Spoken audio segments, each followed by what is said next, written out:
Like whenever I exercise, I feel so good. Whenever I eat right, I feel so good. Having that sort of understanding on nutrition, exercise, and how it affects your body, your energy, your productivity has always made me feel so good that I felt like I want to help people understand what it's like and give them the freedom away of like feeling like this is so complicated, this is so hard, I shouldn't eat this, I should eat this, and or not liking certain exercises and feeling like you have to exercise so it's a chore. So I just wanted to give people the freedom away from all of that to help them understand nutrition and exercise and well-being in a way that can make them feel really good.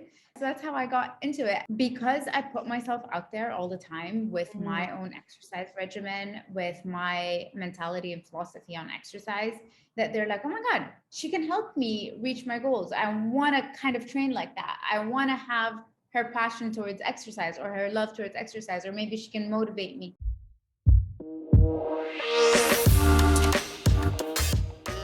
Welcome to the show, Barra. It's great to have you here. Thank you so much for having me. I'm so excited. We've been in touch on social media for the past couple of years, but we actually met in person at Lorna Jane shoot. And I remember you were first up in your Lorna Jane outfit. And I was like, wow, she's so amazing at this. And it was probably like one of the first times I'd ever been asked to like model workout wear. And I was like, you just did it so effortlessly. So maybe tell people why you can do this so effortlessly. Give us a little bit of a backstory. Honestly, like, I don't think it's so effortless. Sometimes you have a certain profession and then you find out that you have to do certain things and you're like, this is a new skill set and this is a new thing that I have to step into. So let me just go ahead and get in there, like modeling for a sports photo shoot, for example. So I am a personal trainer and I am a dietitian and I am a fitness fanatic. So I love working out and I love being in that space. But like modeling or taking photos isn't always the most natural thing, but you do have to step into that role. And the more we've become into this digital world of social, of, influencing, etc., the more you have to step into that role. So I have, at the time, I think it was like over 2 years ago that we met. And I was just getting started into like the whole like photo shoots and all of these different opportunities, because I've been on social media for a while and like posting on Instagram as well. I guess it does come a little easier to take like photos and pose and, do that exercise move and take a photo. So that's why I feel like, you made it look super easy.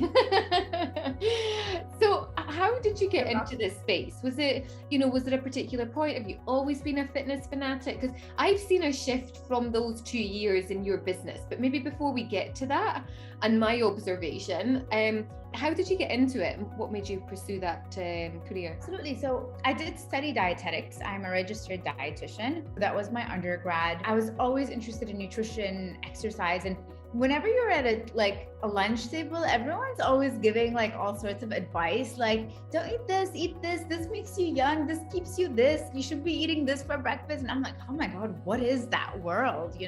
Let me get behind it. That's why I got into dietetics. They kept saying like exercise is the best thing, but they don't really give you substance or like what you're supposed to do with it because you're a dietitian. So with that, I was so curious about exercise. So at the same time, I got my personal training degree and then I got my sports nutrition certificate. And so I just kind of molded both together because I felt like they're inseparable. Like what you eat affects how you train and how you train affects what you eat. And I need them both in my life. They've both always made me feel so good. Like whenever I exercise, I feel so good. Whenever I eat right, I feel so good. Having that sort of understanding on nutrition, exercise, and how it affects your body, your energy, your productivity has always made me feel so good that I felt like I want to help people understand what it's like and give them the freedom away of like feeling like this is so complicated, this is so hard, I shouldn't eat this, I should eat this, and or not liking certain exercises and feeling like you have to exercise so it's a chore. So I just wanted to give people the freedom away from all of that to help them understand nutrition and exercise and well-being in a way that can make them feel really good. So that's how I got into it. My shift in the recent few years in my business has been because I shifted from working in person, being at the clinic as a dietitian, spending hours there with clients, which was great, but has a cap in terms of how you do business wise. And I used to personal train and I loved it. I loved it so much. I loved my clients. Like, we were best friends. We'd go to each other's birthdays. We would celebrate. Like, we were just, it was such a great bond. It also capped what I could do as an entrepreneur, as someone who can influence, because you can only do so much in a day, like 10 hours. Like, could you do more than that? You know, like still reaching a bigger amount of people. So with personal training, I would realize that a client, instead of taking 1 hour, was taking 2 hours because I have to drive back and forth, etc., and all of that. So COVID came and I was like, I would start training 50 people on Instagram at once, and then 100, and then 115. I'm like, oh my God, that's where it's at. So it kind of gave me the time to sit at this desk on my dining table and to like make my whole business, my digital business, come to life.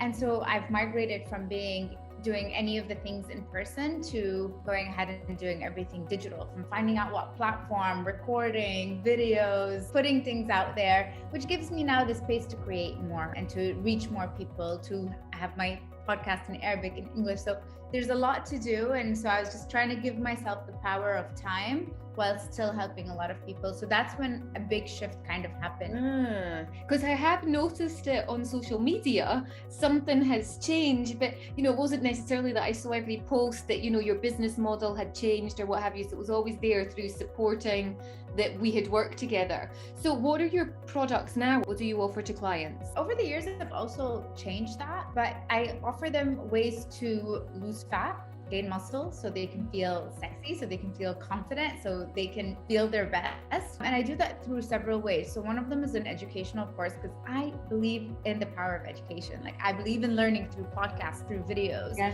So I created, after a while of like just working one-on-one and like giving people that like meal plan and that exercise program, I realized that there's so much more communication that I need to give. And so through that, I created a course that's how to reach your body goals and lose belly fat, which is the most common question that I get. So I recorded a course on nutrition, exercise, stress, sleep, all of that.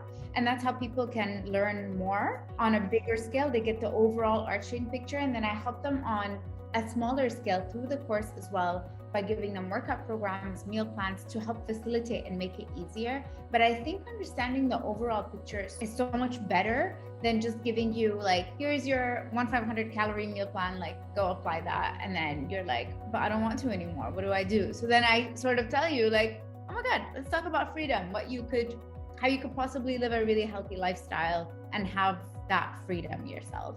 So I have the course and then some programs here and there that can really help you eat well and exercise and put a structure in place. I think that's something really important you said about the healthy lifestyle. It's not necessarily about just losing the weight. It's about finding a lifestyle that you can actually sustain with. Is it still okay having wine at the weekend or a pizza or whatever it is? I think you even posted about that actually recently, about that. It's okay to still have something that you really like. Always. I'm very against the concept of being so extreme, so restrictive, so harsh. Like, we're human, Sure, you have a weight loss goal and you got to take that seriously. And if you want to get the results, you got to be committed. I'm with you. But like, if you're being so harsh on yourself, the other side of that in a week's time is going to be horrendous. You're going to want to go all out on food. You're not going to be happy. And we want to make it a lifestyle. So we want to teach you how you can reach that body goal, but like also enjoy a pizza and an ice cream or like a drink or whatever every now and then, So it's like the whole 80-20 concept, which I really believe is something that can help people find the freedom, especially if they're foodies and they love food, which is most of the people that I work with. Which is a good thing, because it is about trying to find that actual space. So finding clients, how do they find you? PTs, it's quite a competitive space. Mm-hmm. How do they find you? And then maybe we can go into how do you stand out? Word of mouth was always huge. So it would be a friend of a friend that would just like tell me like, my friend wants to do this. And then people used to WhatsApp me all the time about that. And then just posting on social media for me had done wonders. I get so many messages on personal training, even though I don't offer one-on-one personal training at the moment. I get tens of messages a day. And now I have an entire referral system.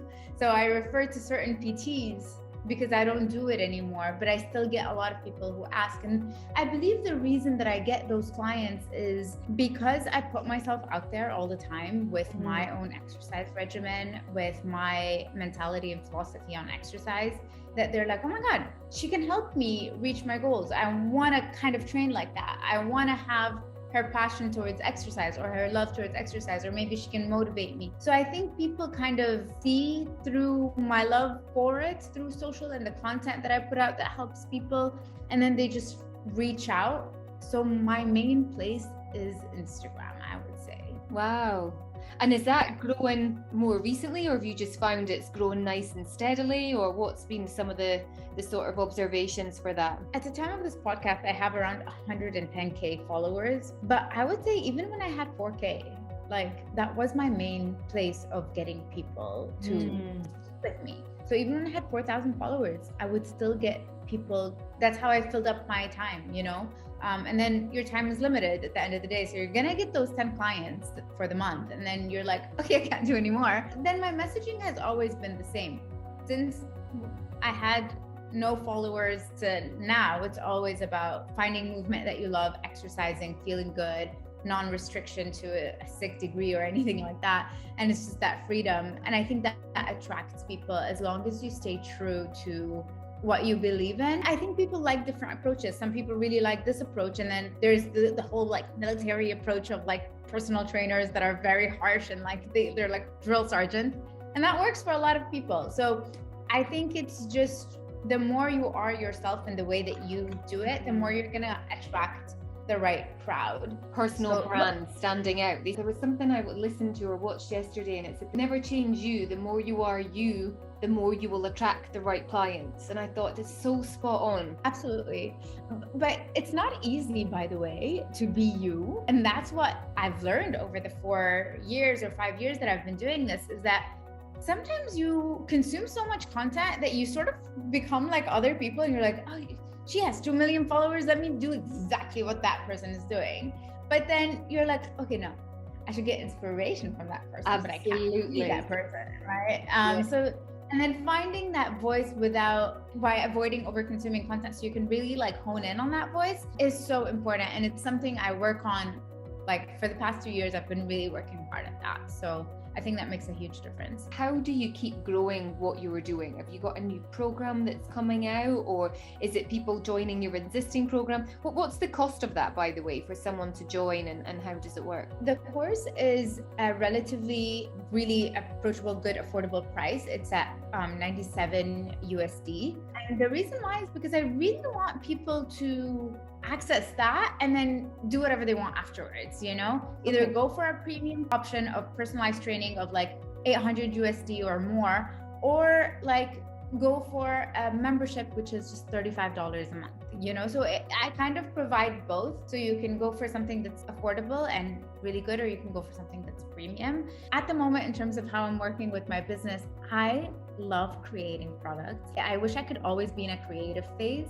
Yeah. But I do have to focus my marketing. So right now I'm doing my little email funnel sequences and like the back end work, which really requires a lot of work. And I really need to focus on one thing. But like my brain is like, let me create an ebook. Let me create a this. Let me create a that. Let me do a live workout. And it's like, no, let's finish everything you need to do for the course and then go from there. So that's what I'm trying to do. Instead of being all over the place, I'm like recentering my work. Then after like these 4 weeks of me finishing this, I'll probably be working on something else. Well, I think that's a really good point, actually.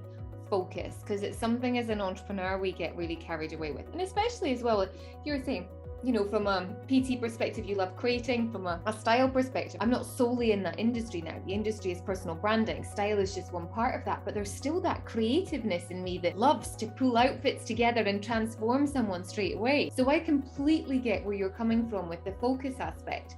What are some tips that you could share with someone listening who's gone, totally resonate with that, Bea and Kelly? How can I focus? What would you say to them? Yeah, I think as creators, entrepreneurs, and ambitious human beings, it is innate in us to just want to do more, create more. For me, I'm a coach, I'm a personal trainer. I have this natural thing of coaching others, but I'm also I can be coached really well. So I believe in getting a coach that can kind of help you stay accountable. So whether we're talking personal training, whether we're talking dietitian, or we're talking business, I really believe in coaches. So I had a business coach for the past 2 years. I stopped with him a little bit, and now I just hired a different one to get different blood. And that was her advice to me as well. I'm like, listen, I have 3 products I want to create. I want to do this. I want to do that. She's like, all right, girl, hold your horses. Let's, she's like, you can create this product, or you can really finalize and hone down on your marketing for this one. What do you want to do?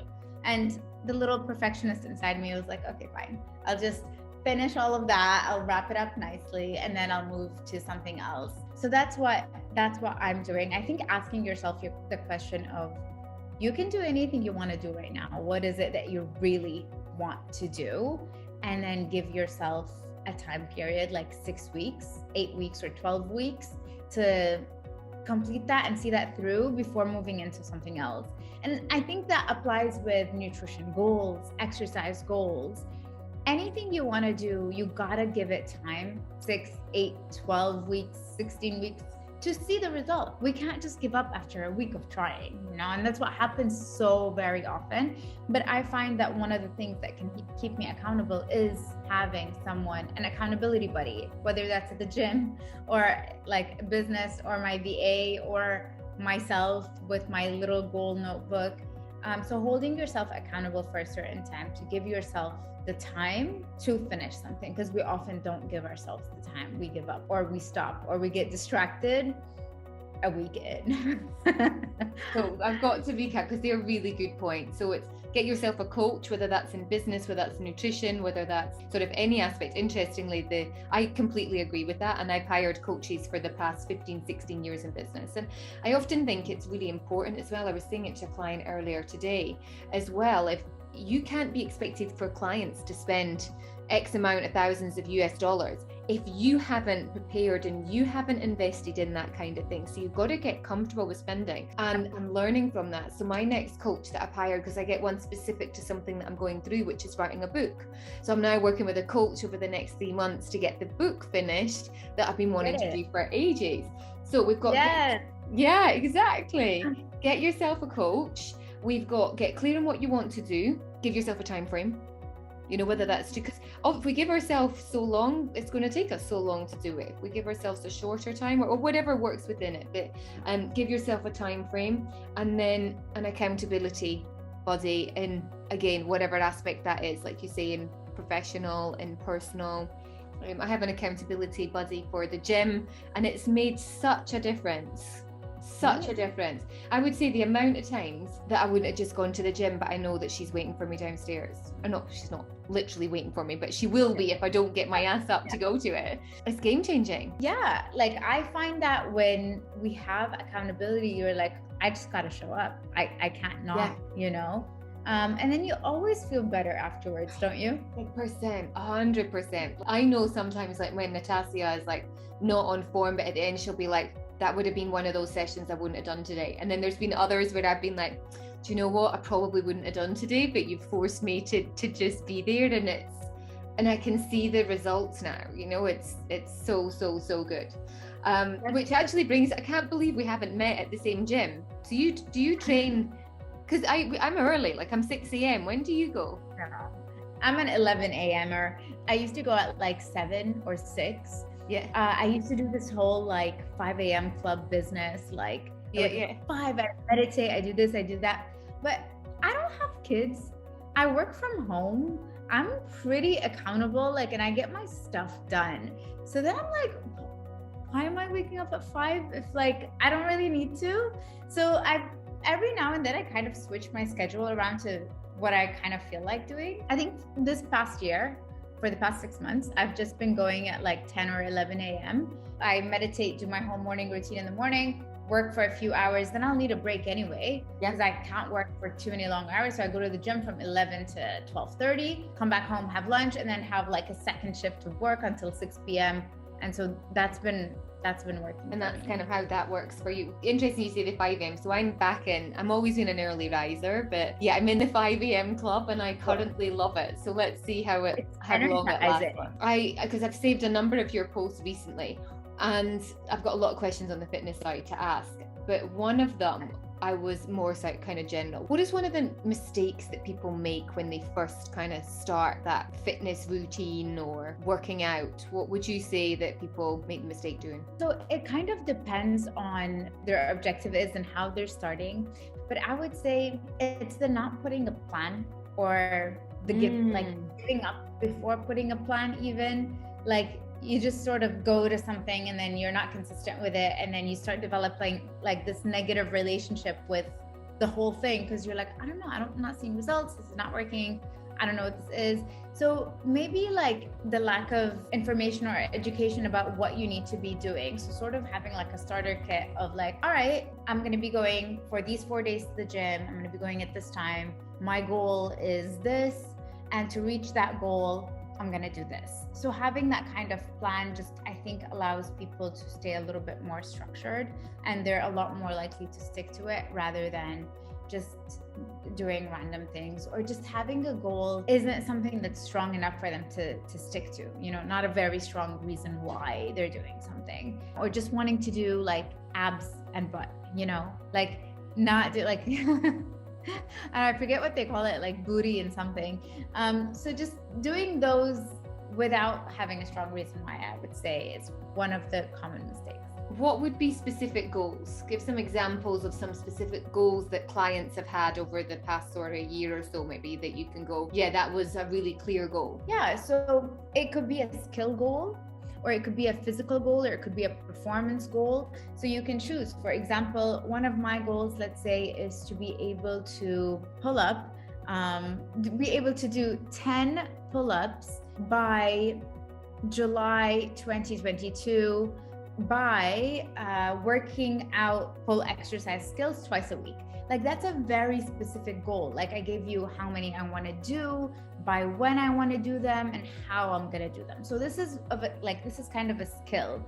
And then there's performance, maybe that could be related to the amount of weights that you're lifting. I want to be able to squat 60 kg by XYZ by doing this, this, and this. Or I want to lose, if you're focused on fat loss, for example, I don't know, you have an event or you just want to feel good or you just want to wear something specific. It could be, I want to lose 5 kilograms by a very realistic date. Putting things into place and having a clear vision and then a reason why. Why do you want to lose those 5 kgs? What does that do for you? What are you after? What are you looking for? Do you want to just be like, do you want to be sexy when you wear a crop top? Do you just want to feel good? Do you want to do it for yourself? Is it something you've always wanted to do and you want to see how you want to reach it? So really tapping into like, why do I want to do this and go deep? I find that tends to help people stick to their routines a lot more. Okay, cool. So we've got establish what kind of goal you want, and then decide if it's a skill, if it's a performance, like what kind of specificness is it around that. Attach a date to that and really get connected to your why, is to why do you want to achieve that. I had a very vain one ages ago. You had a very what? Vain goal ages ago.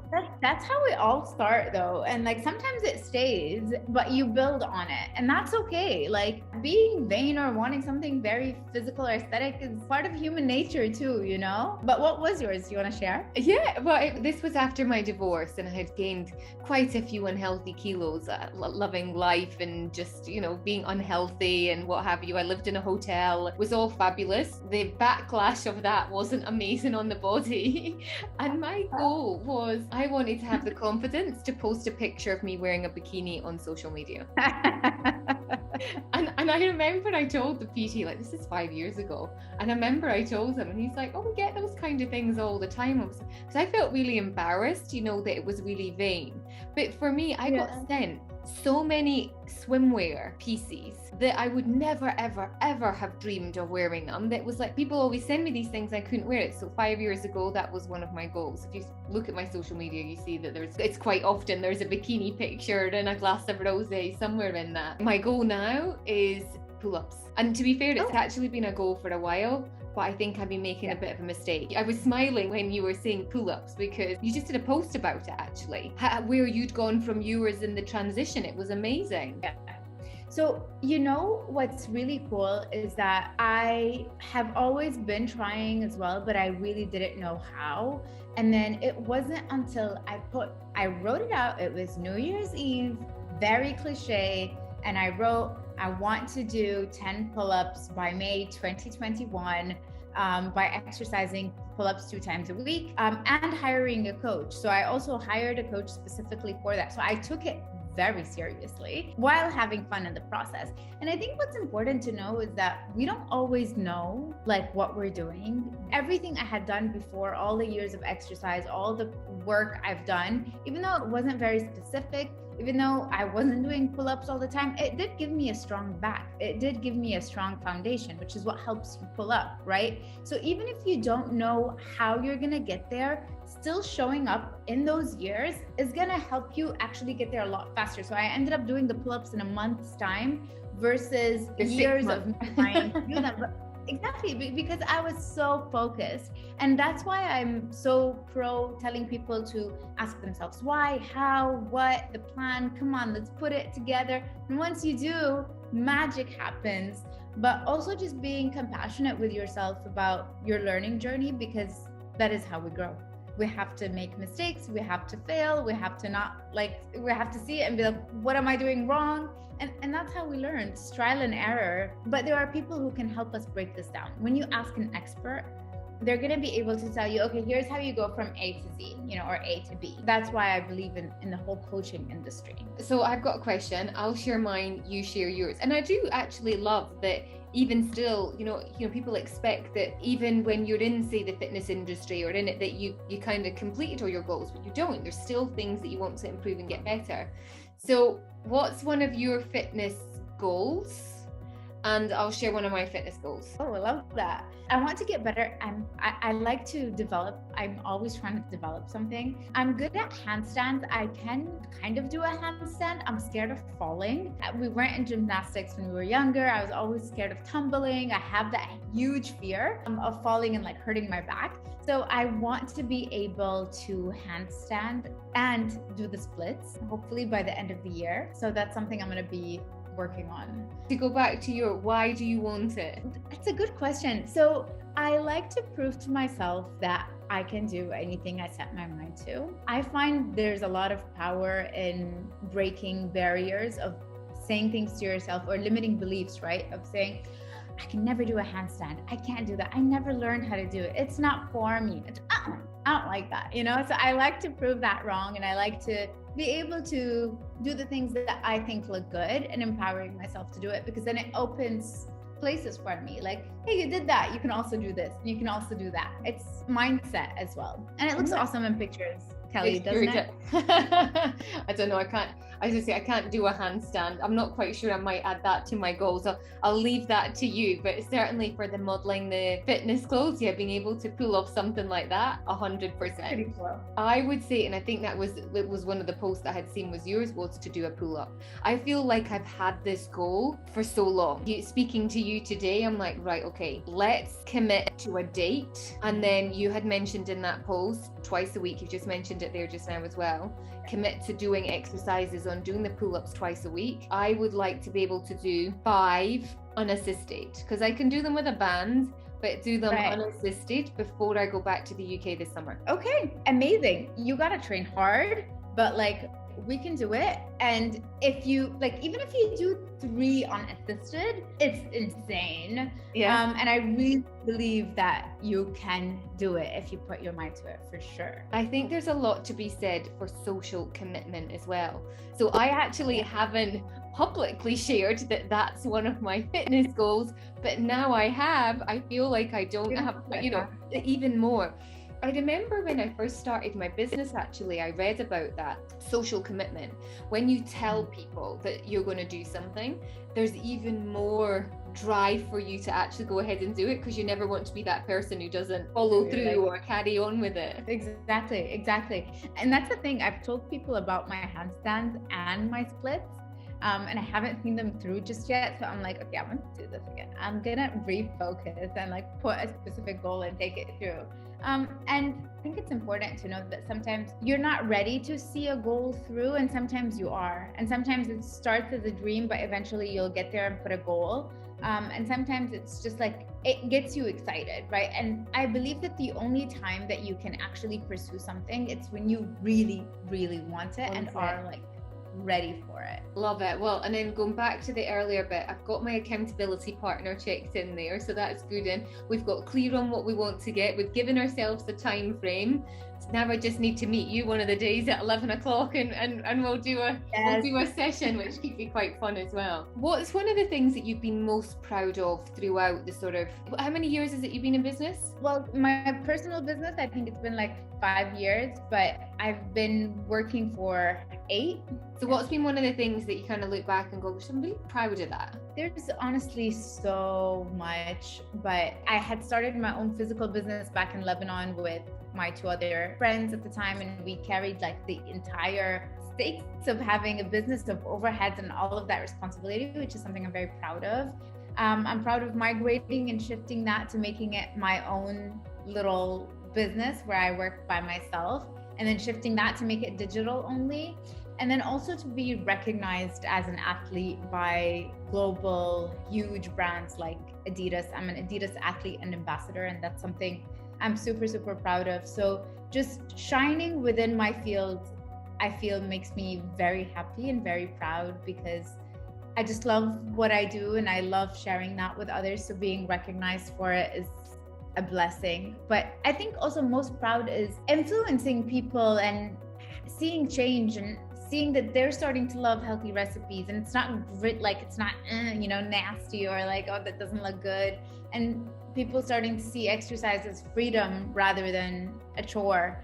I think influencing people to feel like they can do whatever they want and live a happy life, something I can go on and on. See, I told you it's too many things, but yeah, basically just influencing people to feel their best. And I absolutely love that in whatever way, whether it's starting a business by listening to this podcast maybe, or by exercising and just living your dream life and being happy.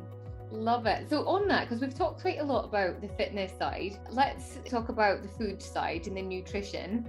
Favorite recipe? Ooh, baked oats. Okay. Oh my God, I love baked oats. Like, I make it every weekend for me and my husband. It's a thing. So is that a snack? Is it breakfast? Breakfast. I'm sharing the recipe today, actually, so you'll get to see it. Ooh, okay, perfect. For those that are thinking that sounds lovely, I'm going to put that in the show notes in the episode so people can see it. There'll also be the link to your Instagram page with anything, but to save them scrolling back, we're talking about this. Anything else you want to share?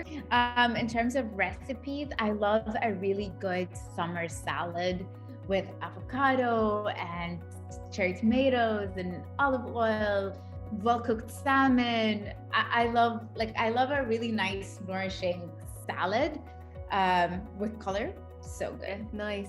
You said you mentioned your husband there. Do you work out together?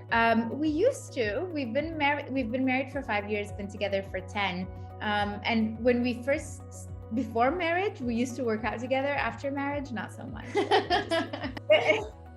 I see you too much. I think I'm on this time alone. Yeah.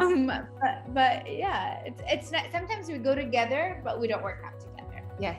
What would you say to someone? Because in previous relationships, I've felt that a little bit, where I've been into fitness and they haven't, and they're not on the same page what kind of tips would you have for someone for that? I think this is such an interesting question. It's very personal. I don't like pushing people to do things that they don't want to do. I believe that if you want real change, you gotta want it, and you gotta be, maybe you can inspire them, right? By them seeing how committed you are, what you do, taking them to certain maybe events, or just having them try different things, but never force or nag yourself into getting them to do something. I don't think that works. But I think every now and then taking them to a cool class or something that's inspiring, like that could be fun. Or trying different types of movement. Like right now, paddle tennis is like so in.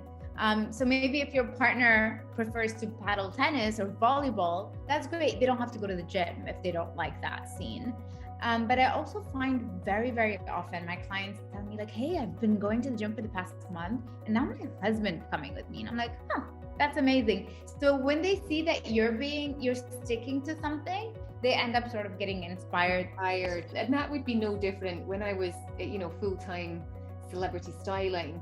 If I was to take, say, the woman out, and then she would would have this new wardrobe of clothes and feeling all good, then the partner would be, well, I need some new clothes, or vice versa, because they would see that sort of shine in them. So yeah, kind of demonstrating or showcasing, actually, this is what it could look like if you do it, then because your energy is better, your mood is better, your stance and your position and your shoulders and the way you move around the house, the way your energy throughout the day is going to change completely.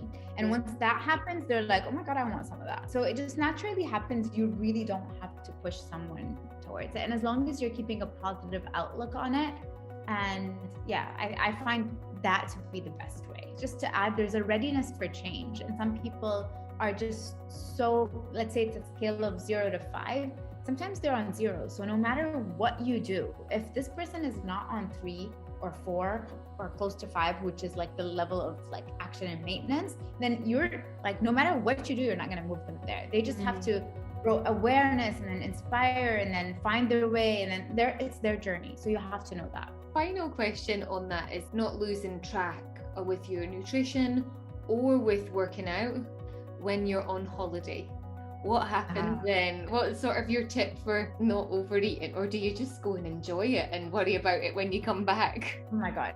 So this is a really good question, because when I had first started like dietetics, etc., and like working, and then I got married, we went on my honeymoon, and I think I gained like 8 kgs in like 8 days, and it was just so mortifying to deal with afterwards. Like it took me some legit time to lose that weight.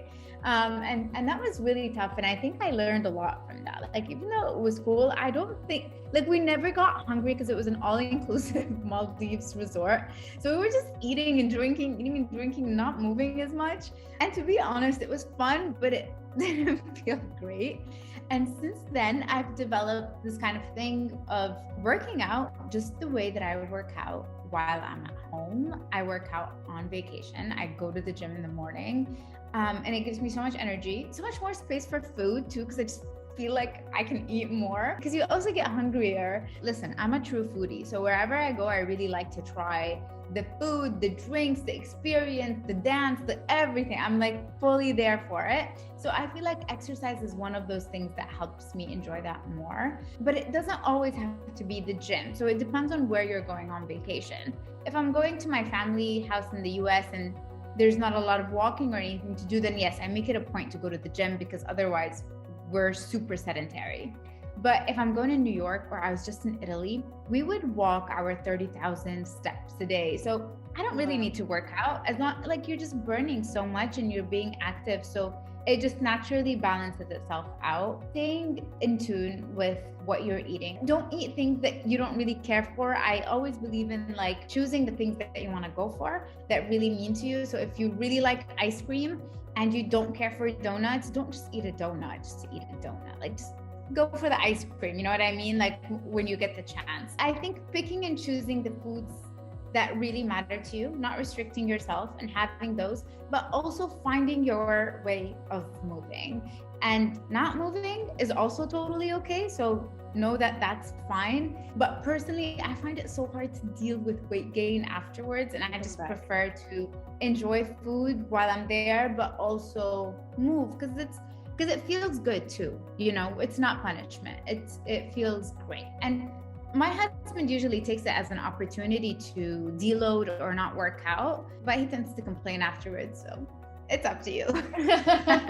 I think that's a really good way of thinking about it. You know, before, when I've always gone on holiday, I've been like, yeah, but my mindset was, well, I'm on holiday, so that means a holiday off everything. But in actual fact, the working out makes me feel so good. Why would you not just do it? And I like what you say. It's not necessarily just about going to the gym. It'd be pretty hard to do 30,000 steps around a little Maldives island, but doing something that just makes you, like you say, feel a little bit hungry. Or for me, it would be earning my rosé or bottle for the day or two. You know, I feel like I'd need to do that. So that's amazing tips. I really appreciate your time today and everything that you've shared. It's been so valuable, and I'm enjoying, you know, I'm going to see your journey grow even more. I know it. How can people find you, Bea? You can find me on Instagram. That's where I mostly hang out. It's just my name, Baraa El Sabbagh, Baraa El Sabbagh, and I'm sure you're going to have it in the show notes. That's going to be the best place to find me. But also, if you're interested in learning more about fitness, nutrition, wellness tips, and all of that, you can also listen to my podcast, Be for Better Health. And yeah, I've been doing that since 2018. So you'll find so much stuff in there. And this was so much fun, Kelly. Like, I really enjoyed it and chatting with you. And I can't wait to hear what happens by July. I'll be keeping you tagged in, actually. I'll do a little post at the next story, and I'll tag you in the gym. And I'm like, okay, I've got 6 weeks or so to maybe try and get the 5 there. So I'm here for it. Committed. It was a pleasure. Thank you so much for your time. Take care.